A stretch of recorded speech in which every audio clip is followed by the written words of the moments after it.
Well, he's wrong. We are going to achieve our goals. If you look at Iranian oil exports over the last 5-6 months, they're off 1 million barrels of oil from their high.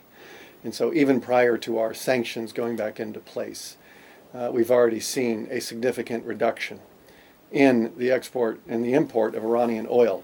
That is going to continue. For us to get serious about the revenue streams to the world's largest sponsor of terrorism, we do need to impose the sanctions on Iran's oil exports.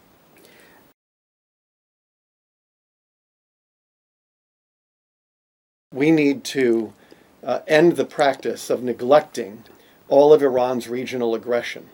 The JCPOA is limited to the nuclear program, but that cannot limit us from addressing the non-nuclear issues that have expanded in every single category during the life of the Iran nuclear deal.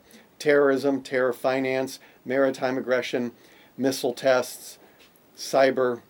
In every category, Iran has expanded its aggression, and we have to get at that.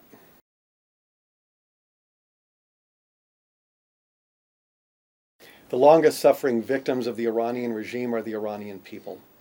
This has been 39 years of a religious dictatorship that has been robbing its people blind. And right now in Iran, you have protests in over a dozen cities. Teachers are striking, truck drivers are striking. We just issued a report a week or two ago, the Secretary did, chronicling just how much the Iranian people have suffered under this regime. Our sanctions that will be reimposed in November have very clear and robust channels to deliver humanitarian assistance to the Iranian people.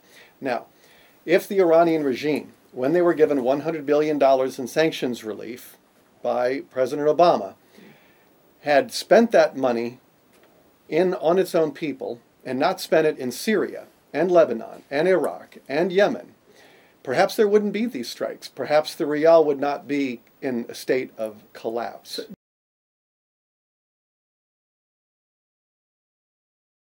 The suffering is entirely driven by the regime. It is not driven by American sanctions.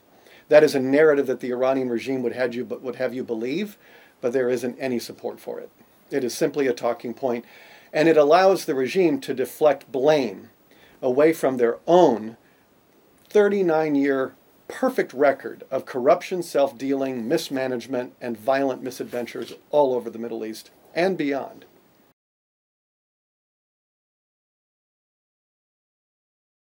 The U.S. Department of Treasury gives guidance to all financial institutions on how to, we approve all transactions involving food, medicine, and medical devices, humanitarian relief. That we've been absolutely clear on. This is not something the regime would have you believe.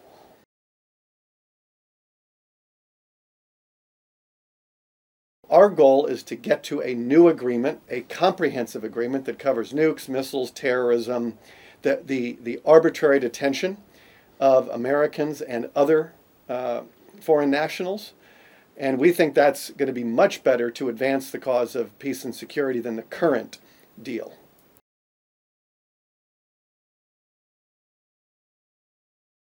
No, what we are looking for is a change in the regime's behavior. We are not seeking regime change.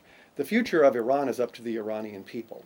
Our policy is to strongly, almost daily, support their demands for a better way of life and a better government.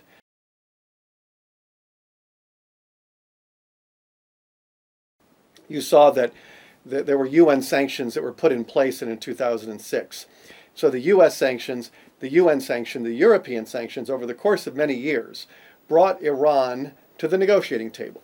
That is the only language that this current regime understands, is pressure and strength. And so we are in a position to be leveraging our diplomacy to achieve our diplomatic ends.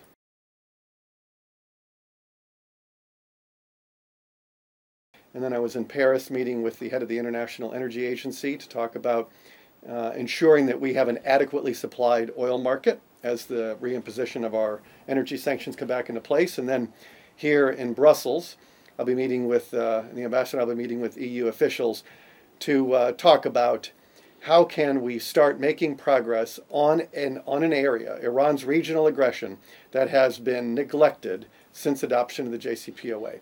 Not a lot of people know this. The EU has not adopted any new sanctions on Iran since adoption of the JCPOA. And during this same number of years, Iran has expanded its aggression in every category, as I said earlier. So we think if Europe wants to keep the deal, that's fine. It cannot come at the expense of regional stability.